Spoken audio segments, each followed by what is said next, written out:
உங்களிட கிடைச்சது பாக்கியம் எனக்கு. மீன்கார வீடெங்கும் மீன் வாசம் இருக்கும்.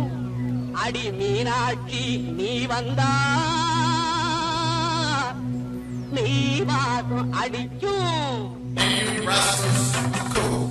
ஆத்தாடி மாரியம்மா